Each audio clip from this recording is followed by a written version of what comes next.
noite o Senhor nos trouxe aqui. Ó Senhor Jesus, Senhor, que não possamos essa noite dispensar a sua palavra como mera doutrina, Senhor, e nem recebê-la como mera doutrina. Senhor Jesus, nos leva a receber a tua palavra como a semente da vida.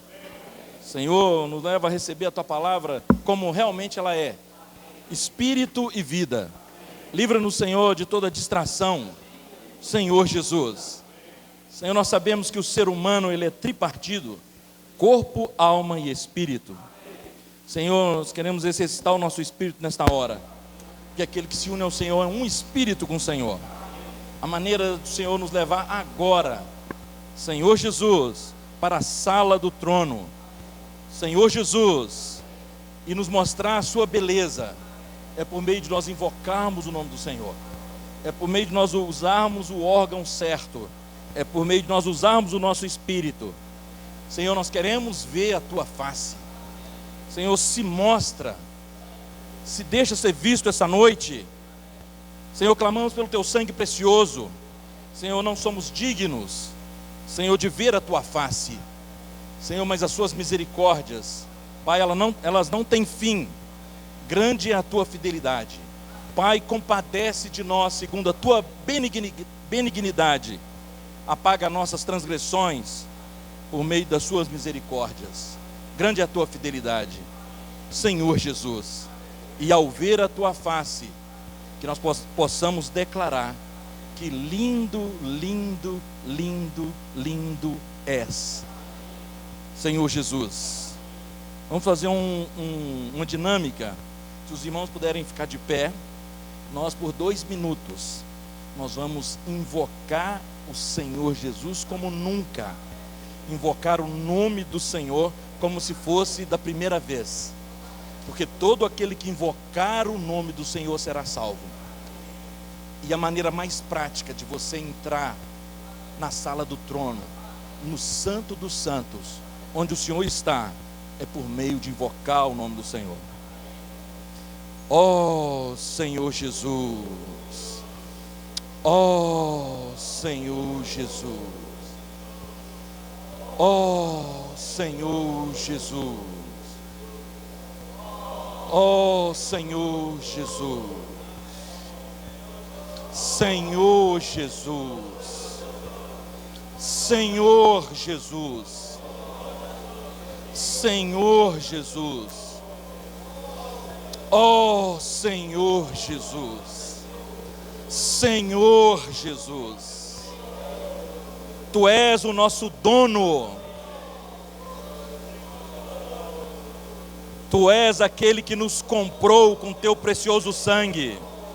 Nós pertencemos ao Senhor, por isso é uma honra invocar o Teu nome, nos conectarmos com o Senhor, nos livrarmos de todas as distrações, Senhor Jesus, porque as Tuas promessas não têm fim, o Senhor cumpre todas elas, e o Senhor já nos disse que perto o Senhor está de todos aqueles que Te invocam, e que Te invocam com realidade.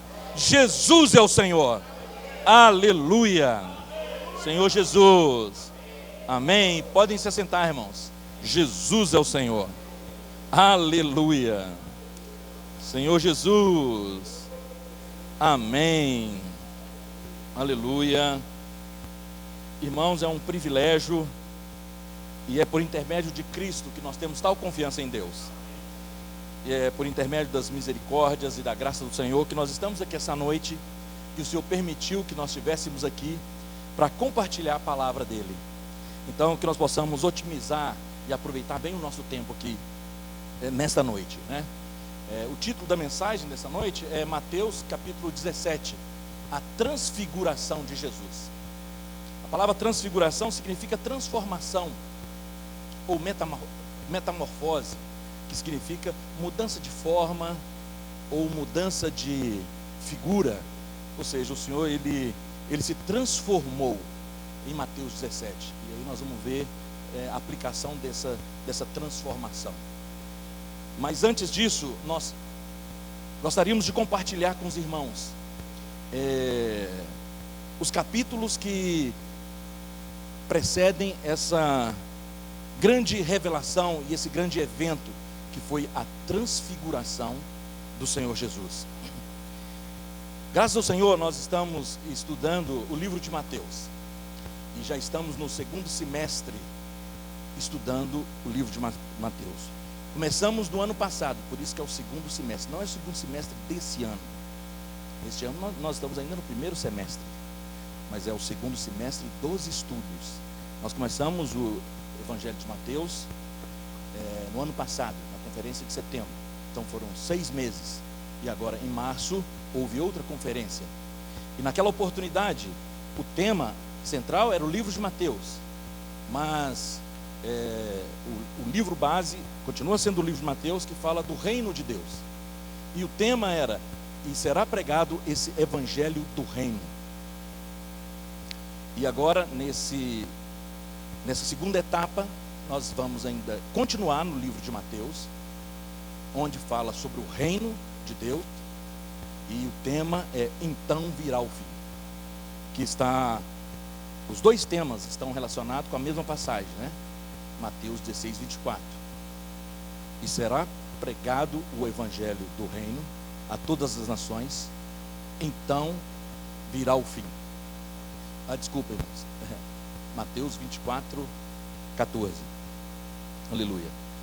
Confundindo com Mateus 16, porque em Mateus 16 nós vamos falar também um pouco de Mateus 16, que é onde que muda a chave, ou muda o foco. De Mateus 16 em diante, fala-se sobre a edificação do corpo de Cristo.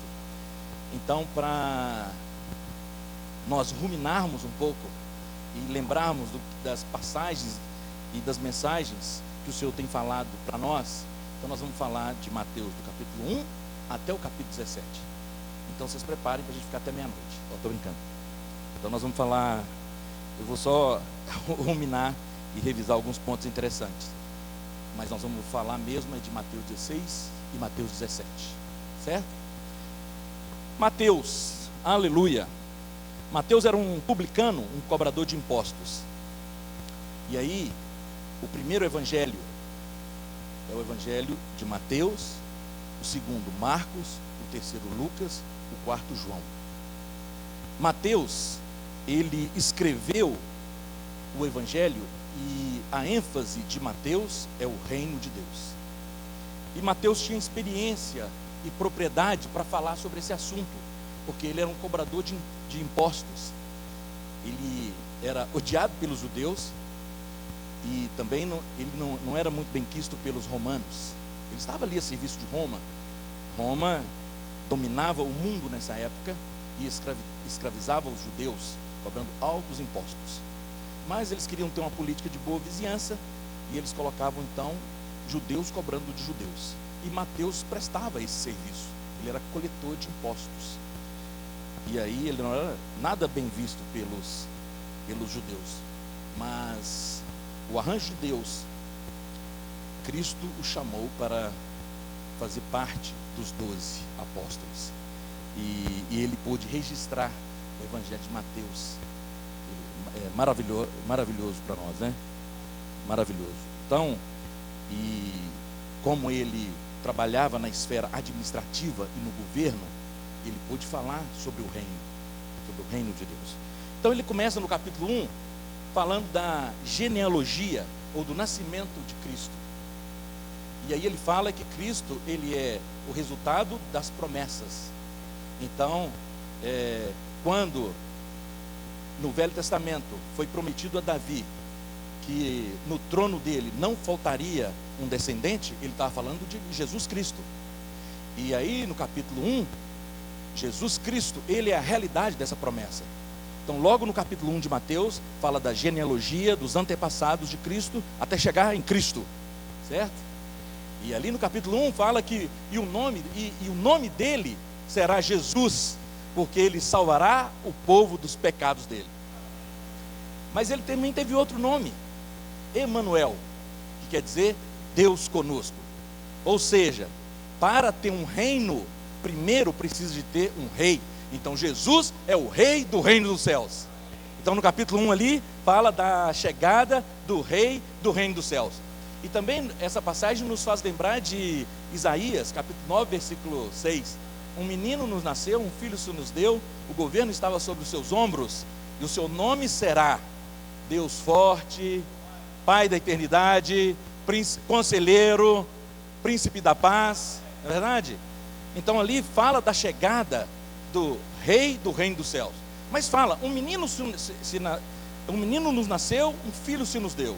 O seu nome será, o governo estará sobre os seus ombros. Então está falando do governo, está falando do reino. E o que é reino? Reino é uma esfera aonde uma vida governa. Então, nós entendemos que a esfera onde Cristo, que é o rei, vai governar é na igreja. Não é no local de reuniões, é na vida da igreja.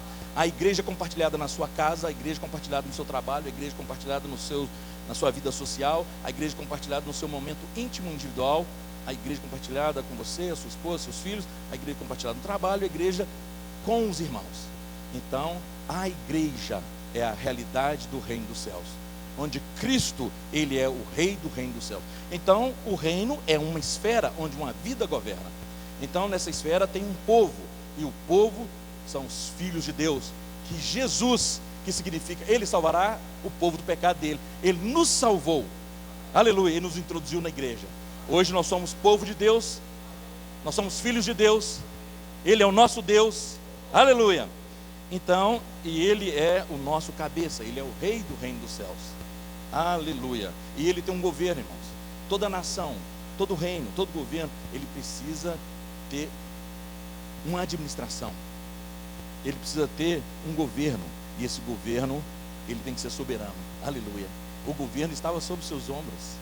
Aí ele já fala que ele era um menino e filho, mas ao mesmo tempo ele também é Deus forte, Pai da eternidade. Uai, ele é filho ou é o pai? Irmãos, ele é o rei da glória, ele é o grande eu sou, ele é tudo aquilo que você precisa. Se você precisa dele como um menino que nasceu, um filho se nos deu, ele pode compadecer das suas dores, das suas fraquezas, porque ele passou por isso tudo. Mas se você precisa do Deus forte, Príncipe da paz, Pai da eternidade, ele também o é, porque ele é o Deus triuno, aleluia. Ele é a videira verdadeira. Nós desfrutamos de um hino maravilhoso que fala que ele é o grande eu sou. Ele é tudo aquilo que você necessita. Ele é o espírito da vida, ele é o espírito da realidade, ele é o caminho, a verdade e a vida, ele é a videira verdadeira, ele é a porta, ele é o bom pastor, ele é o grande eu sou, ele é o pão da vida, ele é fonte de água viva, ele é tudo que eu e você precisa. Então, ele é o rei do reino dos céus, e ele é o Cordeiro de Deus que tira os pecados do mundo. Então, seguindo ali no Mateus capítulo 1, aí no Mateus capítulo 2 e 3, a gente vê a experiência de João Batista, a voz do que clama no deserto. João Batista veio preparar o caminho, e João Batista, ele pôde testemunhar que quando ele batizou Jesus, ele viu o céu se abrindo, e uma voz dizia: eis o meu filho amado, em quem me comprazo, ó Senhor Jesus, quem eu tenho prazer. Então ele viu que o Senhor foi ungido como o rei do reino dos céus, como o Cordeiro de Deus que tira os pecados do mundo. E quando ele estava ali com seus discípulos, ele também, olhando para o Senhor, e diz: eis aí, ó, o Cordeiro de Deus que tira os pecados do mundo. Então João Batista, ele reconheceu a autoridade do Senhor a princípio, certo? Aí no capítulo 3, o Senhor, ele foi batizado. Aí logo no capítulo 4, o Espírito Santo levou ele para onde? Para o deserto. Ele precisava ser aprovado. E ali, irmão, o próprio Senhor, ele passou por testes, e ele foi provado em todas as áreas da vida dele. E aí ele venceu, porque ele disse para o diabo, para o tentador: não só de pão viverá o homem, mas de toda a palavra que procede da boca de Deus. Então, irmãos, se o próprio Senhor, ele passou por teste, quem dirá eu e você? Mas, se nós nos apegarmos a tudo que sai da boca de Deus, é possível vencer. O próprio Jesus venceu as tentações com a palavra viva. Não, nem só de pão viverá o homem, mas de tudo que procede da boca de Deus, tudo que sai da boca de Deus. Porque o diabo vinha com algumas tentações, mas ele também dizia: também está escrito, também está escrito, também está escrito. Então, irmãos, você precisa saber o que está escrito, porque as situações virão, e aí você se apega com esperança, com fé, com perseverança à palavra do Senhor, certo? Então aí ele venceu as tentações, e depois que ele foi tentado, aí ele venceu, então os anjos vieram e cuidaram dele. E aí ele começou o ministério terreno. Aí no capítulo 4 mesmo, fala que o Senhor, ele é aquele que saiu a pregar o Evangelho, porque ele tinha uma missão, e a missão de Jesus era a edificação da igreja. Ele tinha um objetivo bem definido, mas para edificar a igreja, ele precisava dos materiais. Aí o nosso amado irmão Pedro Dong, como engenheiro civil, ele deu um exemplo de edificação. Ele falou sobre os materiais, né? Os materiais. Nós somos esses materiais. E aí nós somos pedras vivas. E o Senhor está trabalhando em nós para fazer uma edificação. Vocês não vão entender a edificação. A edificação é uma construção, é uma casa, mas não é física, é espiritual. Aí o Senhor Jesus precisava de buscar os materiais, subir ao monte e trazer. Aí ele foi às esquinas. Ele foi ao encontro daquelas pessoas que estavam exaustas e aflitas como ovelhas que não tem pastor. E aí ele saía às cidades. Ele não ficava dentro de casa, Selminha. Ele saía às cidades, ele ia para as ruas. Ele não ficava só nas sinagogas pregando, mas ele ia para a rua. Ele ia para a rua, ele ia ao encontro desses materiais. Ó Senhor Jesus.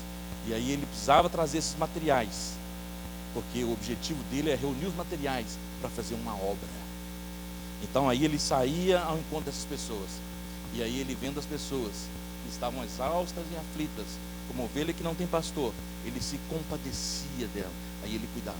Aí a palavra fala que ele curava todas as sortes de doenças e enfermidades, expulsava demônios, fazia todos os milagres, com o objetivo de trazer essas pessoas. Aleluia. E aí no capítulo 5, 6 e 7, também é um clássico da Bíblia. Alguns governantes, algumas nações pautam as suas leis, as suas constituições, baseadas em Mateus capítulo 5, 6 e 7. Porque Mateus 5, 6 e 7 fala da constituição do reino. Ele precisava do povo para constituir um reino, que é um governo soberano. Mas esse povo que constitui esse reino não podia viver de qualquer maneira. Eles precisavam ter tipo eles precisavam ter normas, maneiras de procedimento, ou como viver. Nós que estávamos mortos em nossos delitos e pecados, nós que estávamos fora, agora Jesus nos chamou. Agora como que nós vamos proceder na casa do Deus vivo, ou na igreja, ou no reino? Porque o reino de Deus não é dessa terra, o reino de Deus é santo, o reino de Deus é separado, o reino de Deus não é comida nem bebida, o reino de Deus não é conquista de território, o reino de Deus é justiça, paz e alegria no Espírito Santo. Então como viver então sendo justo? Como viver tendo paz? A gente que é cheio de conflito, irmão. Às vezes a gente faz guerra com a gente mesmo.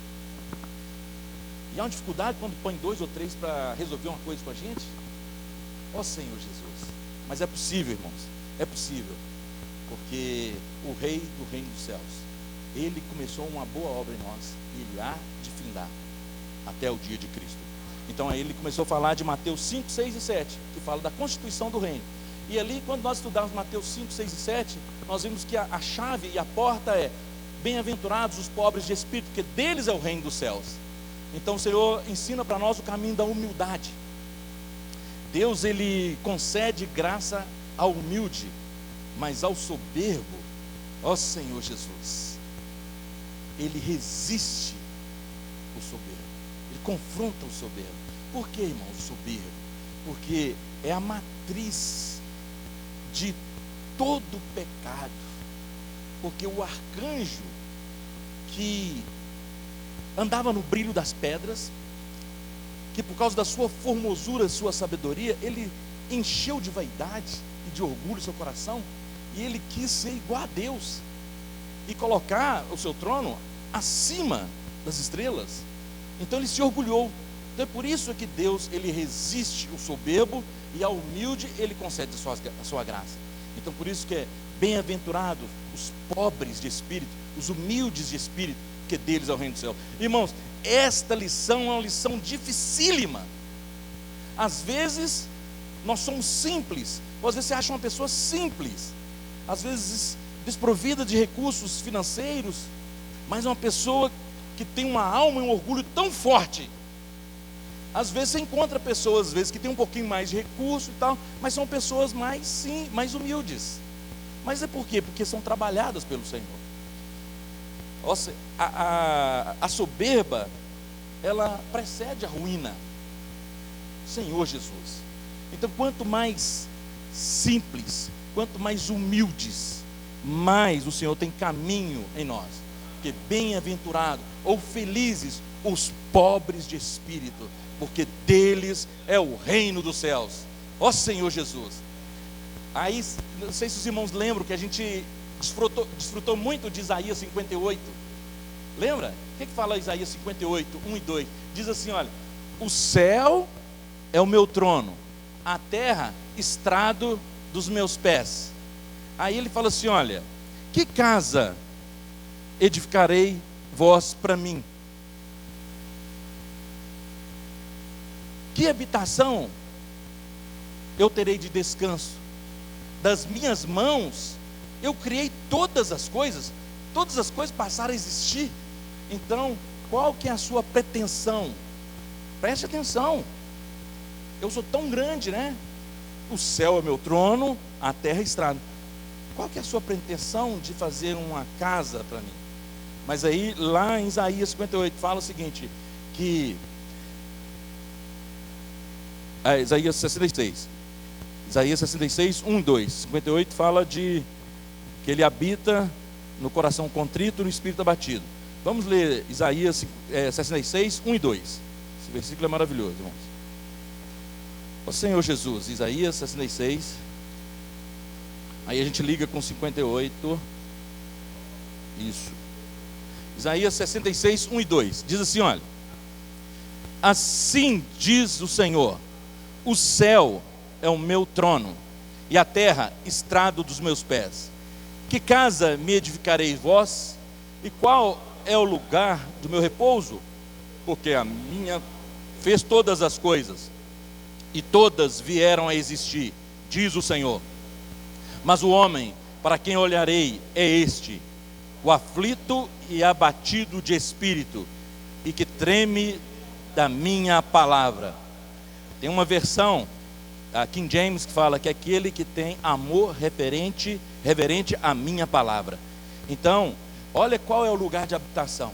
Apesar do céu ser o trono, a terra estrado dos pés, mas ele habita naquele que é humilde de espírito, aquele que é humilde de coração.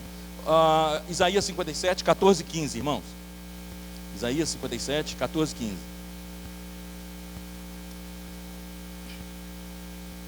Então, por isso que é bem-aventurado os pobres de espírito e os humildes de espírito, porque deles é o reino, né?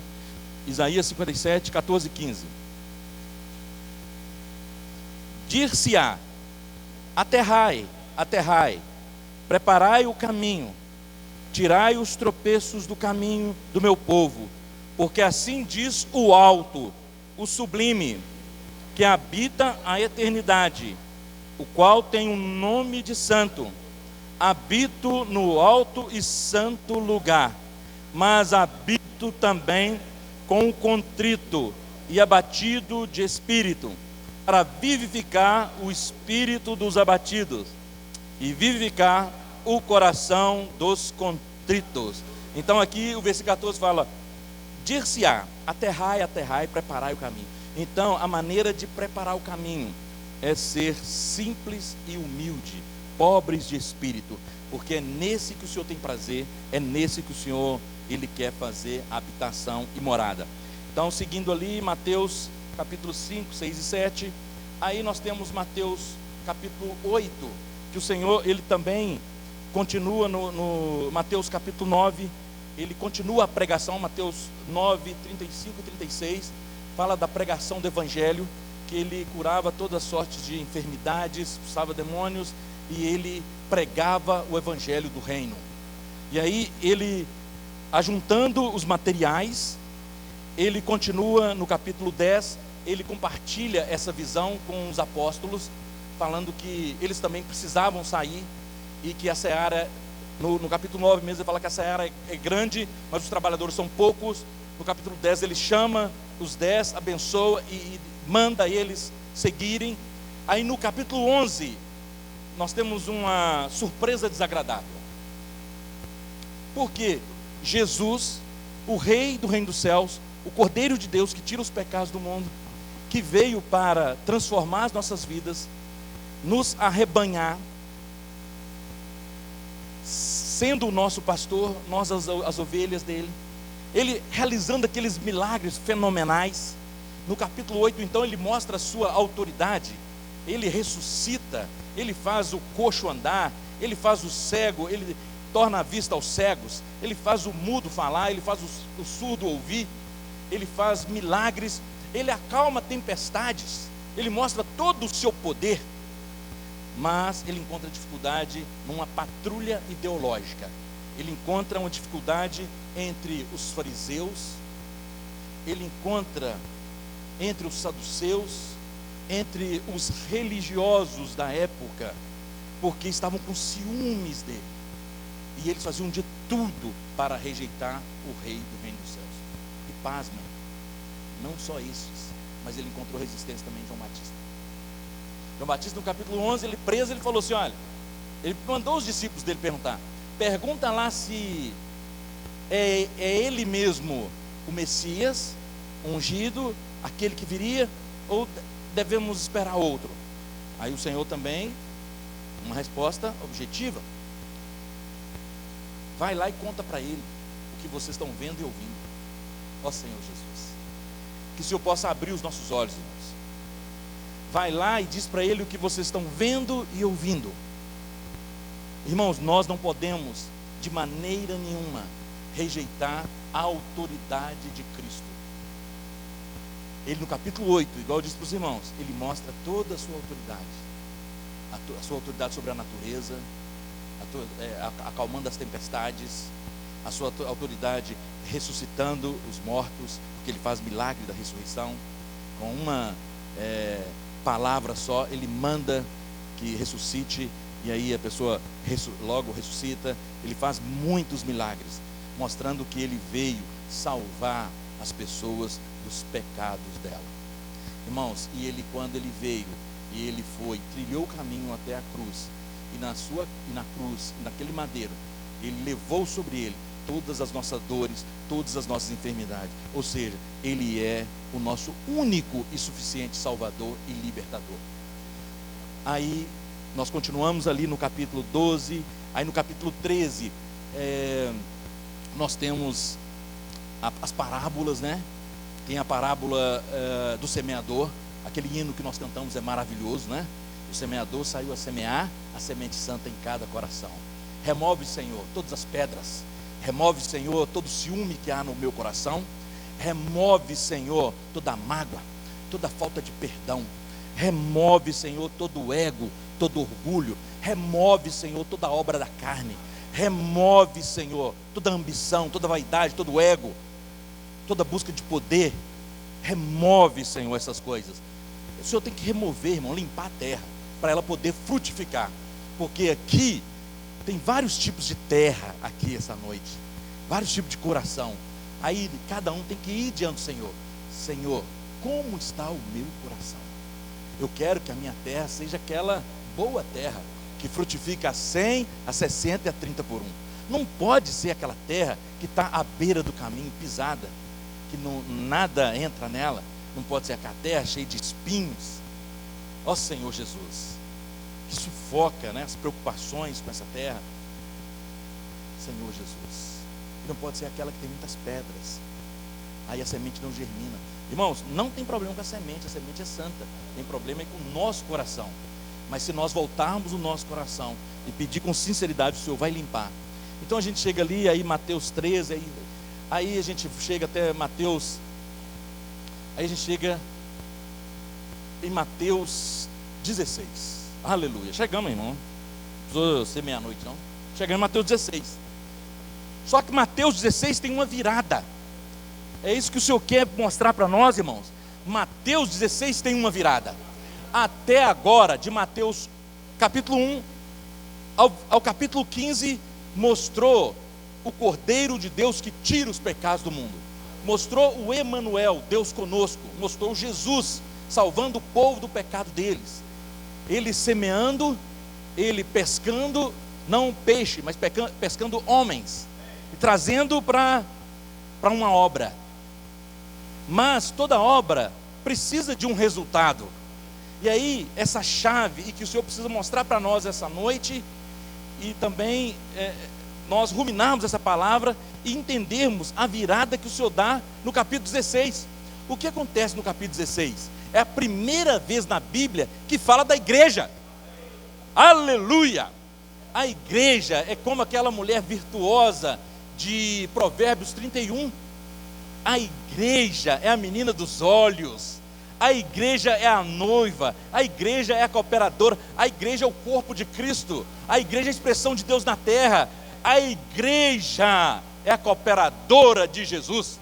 A igreja não é um templo físico, construída de tijolo e cimento, a igreja é um viver. Essa revelação é maravilhosa. Aí nós estudamos aquela mensagem que a revelação da igreja, ó Senhor Jesus. Então nós temos a revelação de Cristo e a revelação da igreja. Aí em Mateus 16, Jesus já querendo fazer essa virada, mostrando que eu tenho algo maior. Eu salvei você, eu chamei você do jeito que você estava, mas não é para você continuar do jeito que você estava. Eu quero te transformar. Você vai fazer parte de uma edificação. Eu vou trabalhar no seu coração. Você vai ser luz da terra. Você vai ser sal da terra. Você vai me expressar. Eu quero trabalhar em você. Vai ter paz na sua casa. Vai ter paz na sua vida. Para eu ter lugar de descanso. Porque se eu não trabalhar em você, se você ficar do jeito que você era, eu não vou ter paz de habitar em você. Lembra de Isaías 57? Ele é o alto, assim diz o alto, assim diz o sublime, o soberano, aquele que habita no santo lugar, mas ele habita também no contrito, né, de coração, no abatido de espírito, no humilde. Ele habita em nós, irmãos. Então ele habita em cada um de nós, vive em cada um de nós. Então o Senhor estava querendo falar o seguinte: eu preciso transformar a sua vida para eu ter uma edificação, para eu ter descanso. O Senhor falou assim: olha, o céu é o meu trono, a terra é estrado. Que casa que você vai fazer para mim? Ou que lugar que eu vou ter descanso? Irmãos, quando nós estamos no Espírito, nós damos descanso para Deus. Não só nós descansamos em Deus, mas nós damos descanso para Ele. E é isso que Ele quer. Então aí Mateus 16, o Senhor Jesus ele faz aquela pergunta clássica: que diz? Já estava com ele pregando ali um tempo já, né, Wagner? Perguntou para os discípulos: que diz aí o povo quem eu sou? O que eles estão comentando aí de mim, né? Que saí Jesus de Nazaré, né? Saí lá da Galileia e tal. O que eles estão falando? Claro que eu estou inferindo. Ele não falou que eu sou Jesus de Nazaré, que saí lá, mas ele devia ter um contexto ali, né? O que diz o povo aí que eu sou? Aí, o que diz o povo ser o filho do homem, né? Tem algumas vezes que fala, diz o que eu sou. Então, o que diz o povo? Pode estar perguntando para você essa noite, irmãos. O que é o filho do homem para você? O que é Jesus para você? Ele é só o Cordeiro de Deus que tira os pecados do mundo? Ele é só o Filho que nasceu, o menino que se nos deu? Ou ele é o Cristo? Ou ele é o Rei da Glória? O que é? Aí, irmãos, os discípulos ficaram tudo calados. Mas Pedro, ele era mais ousado, né? Pedro era mais atrevido. Pedro falou assim: olha, Eles responderam, né? Eles falam que o Senhor é Jeremias, Elias,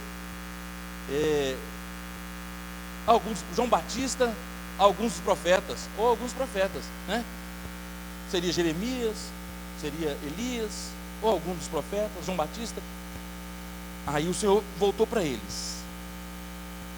O Senhor perguntou para eles: e para vocês? Agora apertou, né? Porque já estava com ele um tempão ali. E para vocês? Né? O que é o Filho do Homem? Quem é o Filho do Homem para vocês? Quem é o Filho do Homem para vocês? Ó Senhor Jesus. Então aí, irmãos, Pedro, ele falou: tu és o Cristo, o Filho do Deus vivo. Essa resposta é carregada de significado, irmãos. Quando ele falou assim, tu és o Cristo, ele estava falando assim: olha, tu és o Messias, tu és o ungido, tu és aquele que vai cumprir a vontade de Deus. Tu és aquele que vai levar de bom termo e até o final a obra de Deus. Porque a palavra Cristo, irmãos, significa ungido, aquele que foi comissionado a cumprir uma tarefa. Mas o Senhor Jesus, porque Pedro podia estar com o ego um pouco inflado, aí o Senhor Jesus já veio e baixou a bola dele. Olha, Pedro, não foi carne nem sangue que tu revelou, mas o meu Pai que está nos céus. Também te digo que tu és Pedro, e sobre esta eu edificarei a minha igreja. Então logo ali o Senhor, nós temos uma revelação do mistério de Deus, que é Cristo, e o mistério de Cristo, que é a igreja. Então o Senhor já revelou a igreja para ele. Aí ele falou assim: olha, e também te digo que tu és Pedro, sobre esta eu edificarei a minha igreja, e as portas do Hades não prevalecerão. Irmãos, quando eu estava desfrutando dessa mensagem, a gente já viu tanto dessa passagem, né? E eu vi que tem uma aplicação que o Senhor me mostrou, e eu gostaria também que mostrasse aos irmãos. O que vem a ser isso?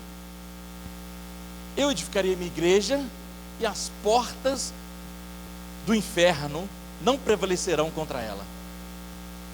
Olha, irmãos, o Senhor estava dizendo, e eu desfrutando do Senhor, o Senhor estava dizendo que é o seguinte: olha, que porta do Hades, o que entra no Hades? Só a pessoa que morreu, não é? As portas do Hades não prevalecerão. Então é como que Jesus estivesse falando assim: olha, as portas da morte não vai prevalecer contra a igreja edificada. O Senhor estava falando do poder da ressurreição, ou seja, uma igreja edificada, uma igreja encabeçada, irmãos, nem morte, porque a gente acha que morte é o fim de tudo, não é? Nem morte. O Senhor estava dizendo do poder da ressurreição. E aí, olha, logo ali na frente, ele fala para... Aí Pedro, ele deu essa dentro, falando que ele era o Cristo, né? Aí depois Pedro começou a chamar o Senhor à parte e dizer que ele não ia morrer, que ele não precisava passar por aquele sofrimento. Só que Jesus já tinha falado que as portas do Hades não vão prevalecer contra a igreja edificada, porque ele precisava morrer. Mas ali havia o poder da ressurreição.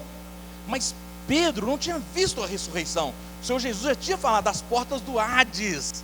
Ou seja, o Hades não conseguiu reter o Senhor. É por isso que o Senhor falou que ele ia sofrer, ele ia morrer, mas ele ia ressuscitar. Então é por isso que as portas do Hades, as portas da morte, toda a obra da carne não prevalece contra a igreja edificada, irmãos. Andai no Espírito e jamais satisfareis as concupiscências da carne, porque a obra do Espírito é morte. Mente na carne é morte, mas mente no Espírito é vida e paz. Então ali o Senhor, em Mateus 16, o Senhor fala da edificação da igreja, ou seja, mudar essa chave. Ou seja, o Senhor já nos salvou, nos colocou na igreja, mas agora tem uma missão. Qual é a missão? A missão de Jesus é a edificação da igreja. Ele mesmo disse aqui em Mateus 16, irmãos: tu és Pedro, e sobre esta eu edificarei a minha igreja. Sobre esta o quê? Sobre a revelação que ele deu, que Cristo, que o Filho do homem era Cristo, ele era o Cristo. Filho do Deus vivo. E Cristo, irmãos, Ele é a pedra fundamental da edificação. Ele é a rocha. Então é sobre esta rocha, é sobre Cristo que a igreja é edificada. Não é sobre Pedro.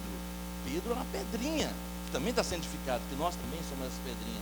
Mas ele disse, olha, vai ter dificuldade, mas as portas do inferno não prevalecerão. Ou seja, as portas do Hades. Ainda que você passe por situações de morte na sua vida, mas creia na ressurreição, creia no poder.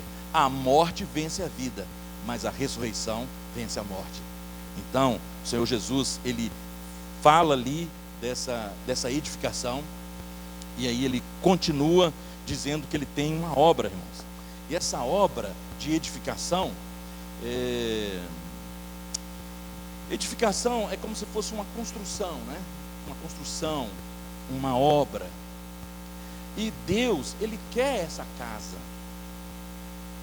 Deus, Ele quer uma construção, mas essa construção não é física, ela é espiritual. Ela é espiritual. Então quando Ele fala, eu edificarei a minha igreja, Ele quer edificar essa casa, esse lugar de descanso, que é espiritual. Mas quando o Senhor Jesus, Ele reúne tantas pessoas diferentes, culturas diferentes, famílias diferentes, cheio dos trejeitos, cheio das histórias, a gente é complicado, irmãos, mas Ele nos colocou nessa edificação. E aí, um engenheiro civil, ele explica isso melhor. Uma edificação, um prédio, ele precisa da sua base, precisa das suas colunas e das suas vigas. Ali a gente tem uma coluna, atrás de Giovana e Sãozinha ali. Aquela coluna, ela sustenta muita coisa.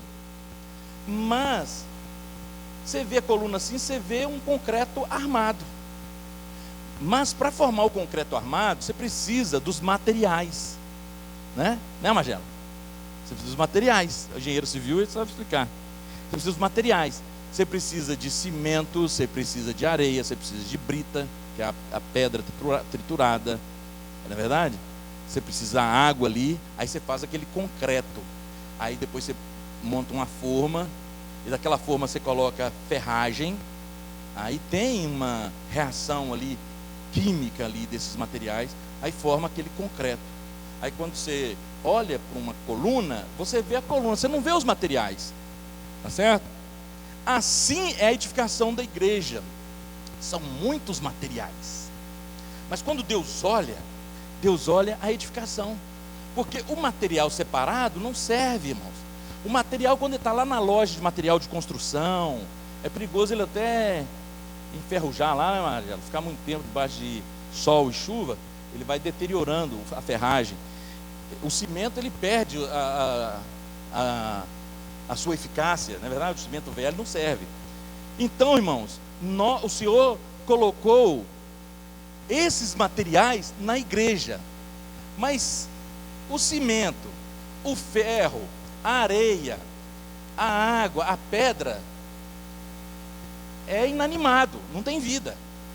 Mas aqui na vida da igreja, da igreja de Monlevade, nós somos pedras e pedras vivas, e que reclama, e que tem as suas opiniões, e que tem tudo. Mas Ele começou uma obra em nós, Ele vai terminar. Nós precisamos permanecer nessa edificação que Ele está trabalhando em nós. Por isso, irmãos, que Mateus 16 parece que está fora do contexto. Mas quando Pedro fala e dá uma boa opinião, às vezes as pedras que ele colocou na igreja de Monlevade, às vezes a gente é cheio de opinião, umas boas e umas ruins. Mas a opinião que Pedro deu com relação a Jesus foi boa, irmãos. Ele falou assim: Senhor, tem de piedade. Às vezes eu e você, a gente ia fazer o mesmo lá no contexto. Como que o Senhor vai para Jerusalém sofrer na mão dos sacerdotes, né, dos fariseus? O Senhor vai ser crucificado, o Senhor vai morrer? Não, Senhor, de modo nenhum isso vai te acontecer. Irmãos, olha o que Jesus falou: apartai-vos de mim, arreda de Satanás, tu és para mim pedra de tropeço. Alguns minutos antes tinha falado que ele era de edificação, que ele era pedra viva. Mas a opinião, irmão, esse é o problema, irmão. Porque nós temos duas vidas. A gente tem que perceber isso. A gente tem duas vidas. Uma vida humana que você recebeu do seu pai e da sua mãe. João, Evangelho de João fala isso, não fala? Que ele veio para os seus não receberam, mas a todo aquele que nele crê terá o poder de ser feito filho de Deus. Aqueles que nasceram, não da vontade da carne, nem da vontade do homem, é da vontade de Deus. Mas, ó irmãos, primeiro nasceu da vontade da carne e do sangue. Aí tem as opiniões. Esse é o problema. Por que a gente não vê as mudanças ocorrer na nossa vida? É porque a gente não vive pela vida divina, não vive pelo novo nascimento, porque a segunda vida, essa é que vale a pena viver. Nós nascemos do alto, nós nascemos da vontade de Deus. Quando Jesus falou para Nicodemo, você precisa nascer de novo, no original ali, tem a versão original diz o seguinte: é aquele que nasceu do alto, nasceu da vontade de Deus. Então nós nascemos da vontade de Deus. Aí quando Pedro deu aquela opinião, ele falou baseado na vida humana caída. Aí ele falou: Senhor, tem de compaixão de ti, o Senhor não vai passar por esse sofrimento não. E Jesus já tinha explicado tudo para ele, que ele ia morrer, ia sofrer, ia ressuscitar. Mas irmãos, o Senhor, ele percebeu que ali ele está sendo uma pedra de tropeço. Muitas vezes muitas vezes não, o nosso natural, as nossas opiniões, as nossas esquisitices, o nosso ser complicado é uma pedra de tropeço. É por isso que ele colocou tantas pessoas num lugar só, mas ele falou assim: olha, mas se você quiser me seguir, você tem que tomar a sua cruz, você precisa negar a si mesmo, aí sim você pode me seguir. Irmãos, a vida da igreja é uma vida de seguir o Senhor. Não é o lugar da minha opinião, não é o lugar da sua opinião, é um lugar de seguir o Senhor, é um lugar de viver por meio dessa nova vida divina. Por isso, irmãos, a maneira de nós sermos edificados, essa casa espiritual que vai dar descanso para Deus, é tomar a cruz. É por isso que Jesus falou: as portas do inferno não prevalecerão contra ela. Por quê? Porque ele estava falando, porque quem toma a cruz, ele mata o seu ego, mata o seu velho homem, mata as suas opiniões, mata o pecado, mata tudo, mata todas as obras da carne, e aí sobra só o novo homem, sobra só uma vida no Espírito. Por isso que ele falou: nega a si mesmo, toma a sua cruz. Toma a cruz para quê? Para matar o velho homem e os feitos da carne, para a gente não servir mais o pecado como não servir mais os nossos membros como escravos, mas sim servir ao Deus vivo e verdadeiro.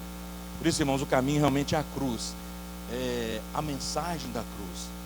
Lembra de João 12, Evangelho de João, que o Senhor fala assim: olha, o grão de trigo, se ele caindo na terra, fica só, mas se ele morre, ele dá muitos frutos.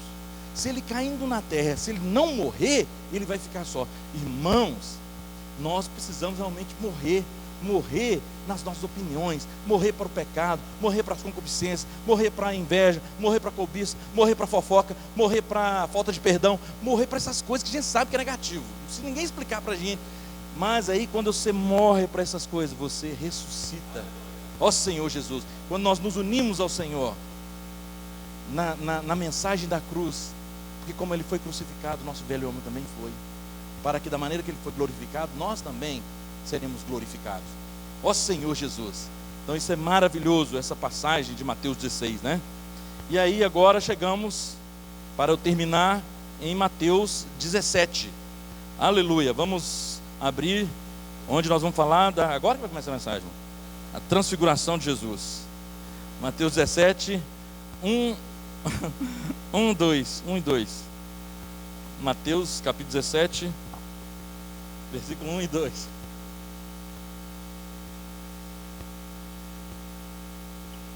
Senhor Jesus, amém. É o Senhor que trouxe vocês aqui, hein? É o Senhor Jesus. Mateus 17, 1 e 2. 6 dias depois, tomou Jesus consigo a Pedro e aos irmãos Tiago e João, e os levou em particular a um alto monte, e foi transfigurado diante deles. O seu rosto resplandecia como o sol, e as suas vestes tornaram-se brancas como a luz. Aleluia! Irmãos, o Senhor é maravilhoso. Em Mateus 16, ele revela a igreja. Tem dois mistérios que são revelados ali: o mistério de Deus, que é Cristo, e o mistério de Cristo, que é a igreja. E aí ele já fala dessa edificação, né? Dessa casa que ele quer construir. Então ele quer um resultado.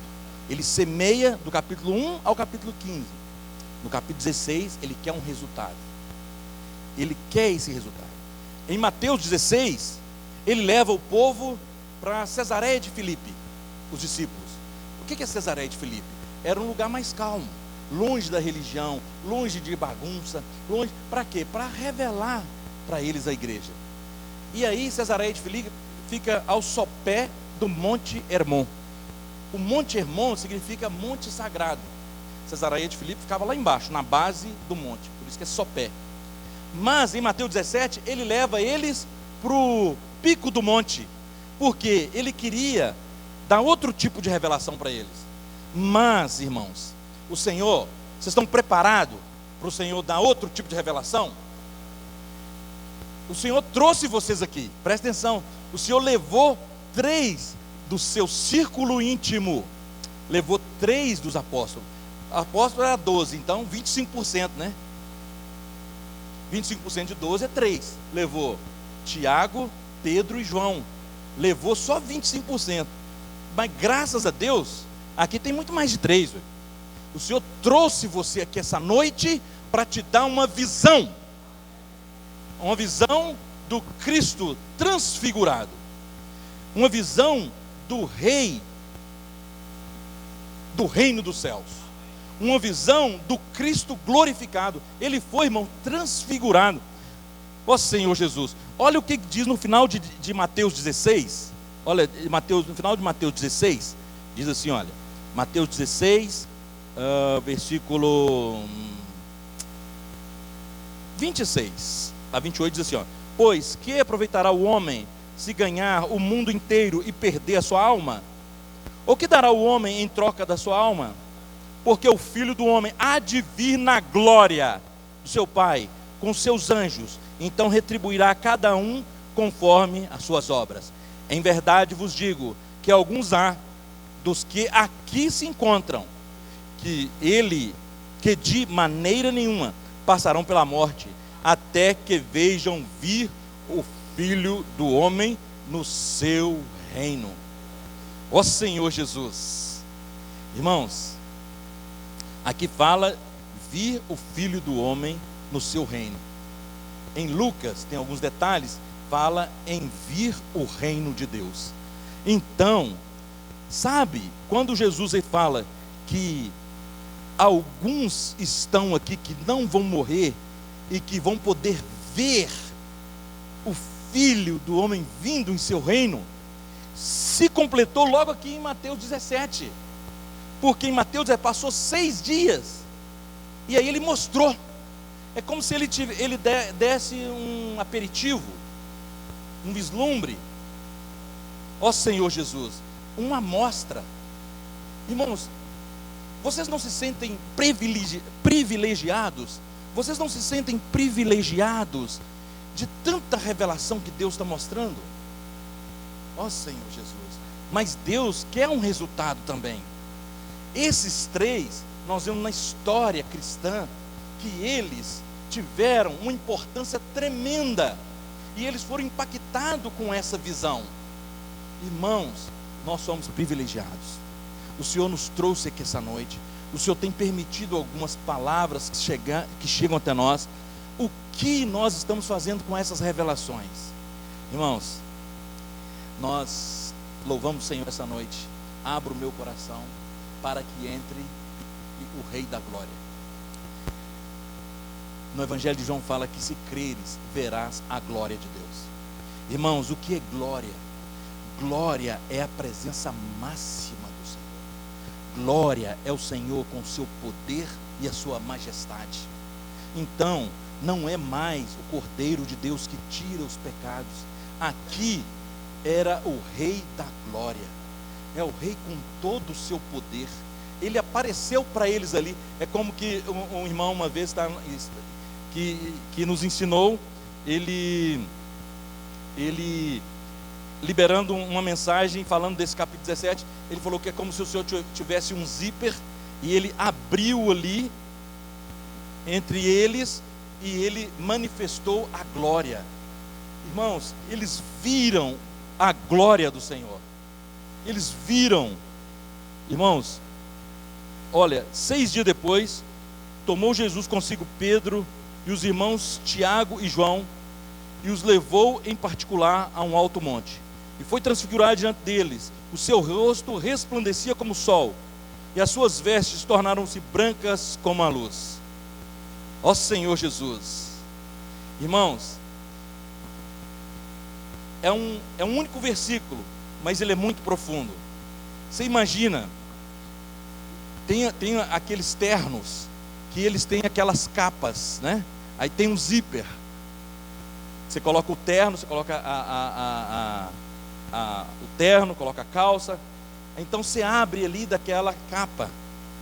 E o Senhor se mostrou para eles.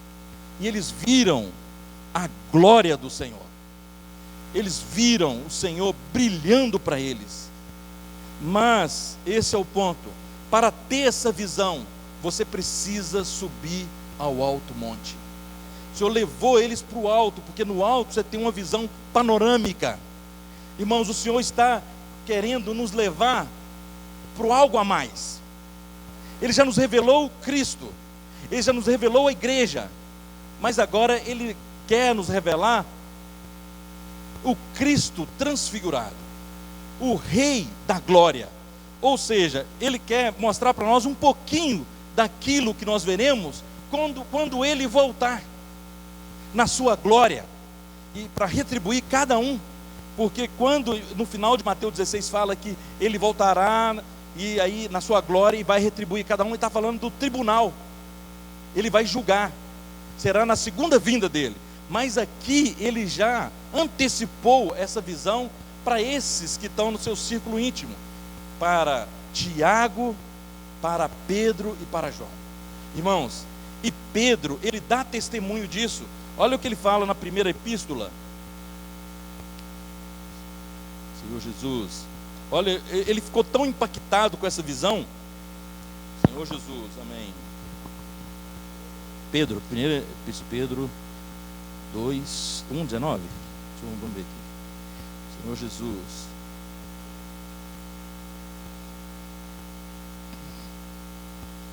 Senhor Jesus, amém. Ele dá testemunho disso que ele viu lá. Ó Senhor Jesus, que o Senhor possa largar a nossa visão, irmãos.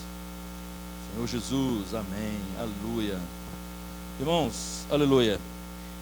Senhor Jesus, 2 de Pedro, capítulo 1, versículo 16 ao versículo 19. Ele foi impactado com essa visão. Que o Senhor também possa nos impactar com essa visão do Cristo glorificado, Senhor Jesus, o Rei do reino dos céus. Aí o Pedro, ele fala assim, irmão, na epístola dele, olha: porque não vos demos a conhecer o poder e a vinda de nosso Senhor Jesus Cristo, seguindo fábulas engenhosamente inventadas, mas nós mesmos fomos testemunhas oculares da sua majestade. Aleluia. Pois ele recebeu da parte de Deus Pai honra e glória, quando pela glória excelsa lhe foi enviada a seguinte voz: este é meu filho amado, em quem me comprazo. Ora, esta voz vinda do céu, nós a ouvimos quando estávamos com ele no Monte Santo. Temos assim tanto mais confirmada a palavra profética, e fazeis bem em atendê-las, como a uma candeia que brilha em lugar tenebroso, até que o dia clareie, e a estrela da alva nasça em vosso coração. Irmãos, Pedro ficou tão impactado que ele dá esse testemunho aqui, e logo também no versículo 3 ele fala assim: olha, visto como pelo seu divino poder nos tem sido doado todas as coisas que conduzem à vida e à piedade, pelo conhecimento completo daquele que nos chamou para a sua própria glória e virtude, pelas quais nos tem sido doado todas as suas preciosas e muito grandes promessas, para que por elas vos torneis coparticipantes da natureza divina. Irmãos, livrando-nos da corrupção das paixões que há no mundo. Ó Senhor Jesus. Então Pedro, ele ficou tão impactado com essa visão da glória de Deus, que ele entendeu que ele não só queria mostrar a glória dele, mas ele queria levar eles para a glória, levar eles para dentro da unidade do Pai, do Filho e do Espírito Santo. Como ele diz aqui, tem sido doada todas as suas muito preciosas promessas, para que por meio delas nos tornamos coparticipantes da natureza divina. Ele está dizendo assim: olha, Deus, ele fez isso tudo, ele está me mostrando agora a glória, o caminho para eu me tornar igual a ele, como ele é. Então ele fala: olha, nós não estamos contando para vocês fábulas ou lendas, porque os judeus contavam muitas lendas, coisas inventadas, mas ele fala que ele foi testemunha ocular. Ele viu o Senhor em sua glória. O Senhor, ele mostrou para eles. Irmãos, é possível mostrar para você também, porque é possível mostrar para mim, porque a palavra fala que se creres verás a glória de Deus. Ó Senhor Jesus. E aí a nossa reação, ela tem que ser proporcional a essa visão. Ou seja, para edificar a igreja, para levar a cabo, nós somos o pequenino rebanho, irmãos. Nós temos pouca força, mas nós temos o nome e a palavra do Senhor. E Lucas fala que o Senhor, ele agradou em dar para esse pequenino rebanho o seu reino. Mas nós precisamos acreditar nisso. Eu sinto que o Pedro Dong, é um irmão que está à nossa frente, o apóstolo e o profeta que Deus tem usado, ele teve essa visão desse Cristo da glória de Deus, e ele está trabalhando para isso, e ele está tentando passar essa visão para nós, que o Senhor possa alargar nossa visão, irmãos, para que a nossa reação, que a nossa consagração, que ela aumente a nossa busca, a nossa intimidade com o Senhor, a gente mudar, passar de fase, sair do sopé do monte e ir para o alto monte, para receber essa revelação que vai mudar a nossa vida, que é crer realmente que a vinda do Senhor está próxima, é crer que o Senhor vai voltar e Ele vai julgar todas as coisas, que Ele vai restabelecer, é crer que Ele está edificando a sua igreja, crer que Ele está chamando os vencedores, crer que Ele está nos chamando. Ó Senhor Jesus.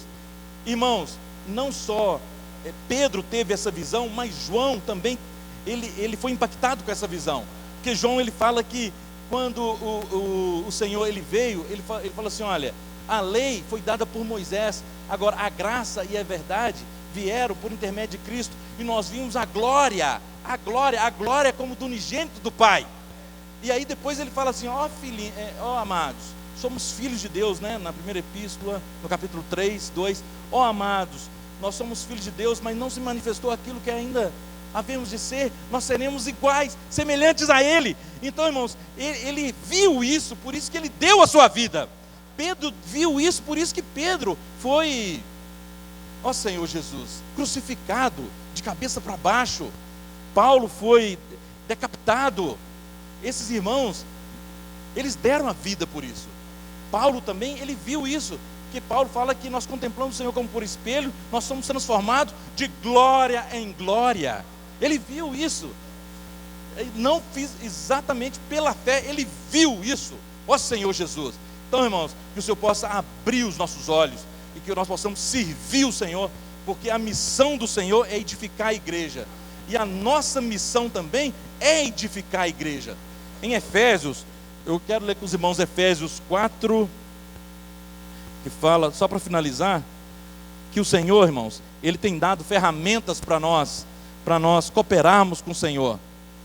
Depois que você tem essa visão do alto, o Senhor, Ele deu algumas ferramentas. Efésios, aleluia, Efésios 4, 12 a 16. Efésios 4, aleluia.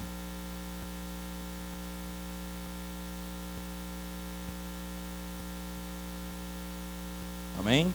Efésios 4, 12. Senhor Jesus, amém. Para desempenho do seu serviço, para a edificação do corpo de Cristo, até que todos cheguemos à unidade da fé e do pleno conhecimento do Filho de Deus, à perfeita varonilidade, à medida da estatura da plenitude de Cristo, para que não mais sejamos como meninos, agitados de um lado para o outro, e levados ao redor por todo o vento de doutrina, pela artimanha dos homens, pela astúcia com que induzem ao erro, mas seguindo a verdade em amor, cresçamos em tudo aquilo que é cabeça, Cristo, de quem todo o corpo bem ajustado e consolidado, pelo auxílio de toda a junta, segundo a justa cooperação de cada parte, efetua o seu próprio aumento para a edificação de si mesmo em amor.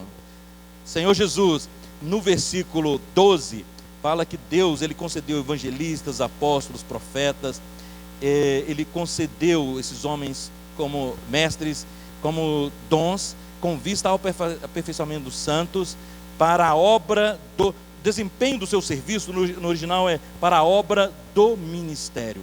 Aí eu pergunto para os irmãos, o que é obra do ministério? A obra do ministério é a edificação do corpo de Cristo. Em Atos, o Espírito Santo separou Barnabé e Paulo para uma obra que tinha designado. Aí eu pergunto, que obra? Para dar continuidade àquilo que Cristo começou.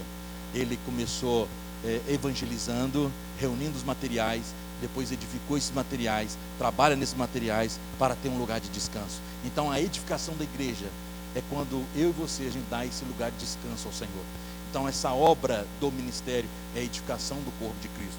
Irmãos, o Senhor precisa alargar a nossa visão, para nós vermos realmente o Cristo transfigurado, Ele como o Rei da Glória. Porque quando a gente tem essa visão, irmãos, é tipo assim, é algo a mais, é uma força a mais. Aumenta a nossa fé, aumenta a nossa perseverança, aumenta a nossa esperança, é algo a mais para a nossa caminhada. Ó Senhor Jesus, e o Senhor tem dado muitas ferramentas para nós. Tem um diagrama que eu gostaria só de mostrar para os irmãos, que o Senhor ainda, Ele dá muitas ferramentas para nós edificarmos a igreja.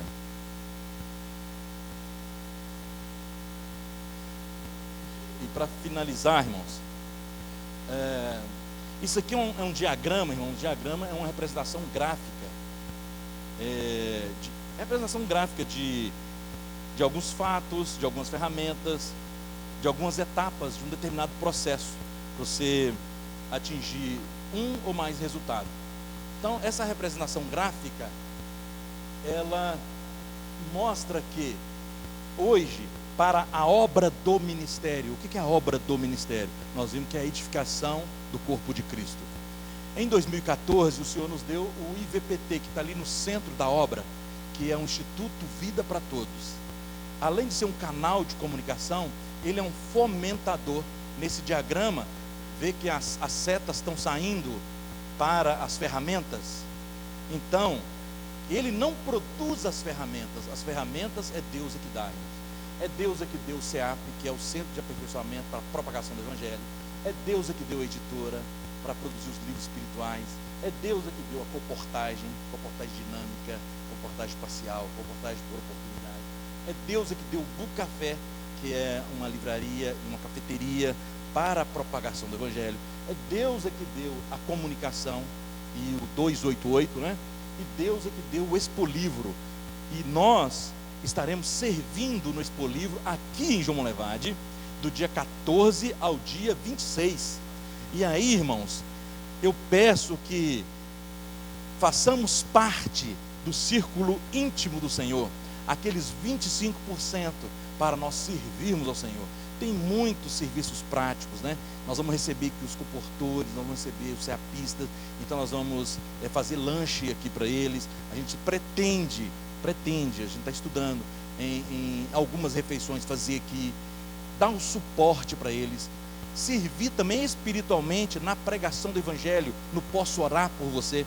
Então, irmãos, a obra, percebe, irmãos, que o IVPT, ele fomenta, ele é um canal de comunicação, que ele é ele nunca foi tão usado na pandemia, né? Onde nós estávamos em reuniões presenciais, mas nós tínhamos todo o suporte, nós tínhamos todo o suprimento através das conferências, através das transmissões. Então o IVPT, ele é uma representação jurídica, porque a obra é celestial, mas nós estamos aqui na terra, então a gente precisa viabilizar as doações, as missões, os comportores, as missões que vão para outros países. Então o IVPT, ele é a representação jurídica, né? Tem um CNPJ, que é o Instituto Vida para Todos, um portal. Então ele dá todo o apoio, tá vendo aí? Todo o apoio para aquelas ferramentas. Isso porque é uma visão que os irmãos tiveram em 2014. Claro que o Senhor, ele vai acrescentando aqueles círculos e as ferramentas. Hoje já tem, por exemplo, a Avança Jovens, Fábrica de Vencedores. Hoje tem o Ministério das Irmãs Preciosas e Conectadas. Então, irmãos, está vendo aqueles círculos? E aí eles voltam e produzem um resultado. Nesse diagrama, a obra, a setinha vai para as ferramentas e as ferramentas voltam para a edificação do corpo de Cristo. Então, todas essas ferramentas, irmãos, todas essas ações, elas visam um fim proveitoso, a edificação do corpo de Cristo. Elas visam a edificação da igreja. E dessa figura e desse diagrama foi feito a logomarca, que está, essa é a logomarca do Instituto Vida para Todos. Vocês percebem que é como se fosse aquele círculo central, é o IVPT, esse de baixo é como se fosse a edificação do corpo de Cristo, círculo de cima, círculo de baixo, e na coroa você tem, na coroa você tem os círculos estilizados, diminuídos, formando a coroa dos vencedores. E já perceberam que na outra tela, em Apocalipse fala que o cavaleiro branco, ele saiu vencendo para vencer. Na outra, tem mais um. Isto. Olha, irmãos, esse é a logomarca, né, do tema central, que é um cavaleiro. Antes ele tinha um capacete na cabeça, agora ele tem uma coroa. A coroa é a coroa dos vencedores, e é o Evangelho de Apocalipse, capítulo 6, que fala que é o cavalo branco e seu cavaleiro, que saiu vencendo para vencer. E essa coroa está na cabeça dos vencedores. E o Senhor, ele quer fazer de cada um de nós vencedores, usando essas ferramentas. Irmãos, não vamos perder a oportunidade de servir o Senhor na pregação do Evangelho, nessas muitas ferramentas que Ele tem dado para nós. Jesus é o Senhor. Aleluia.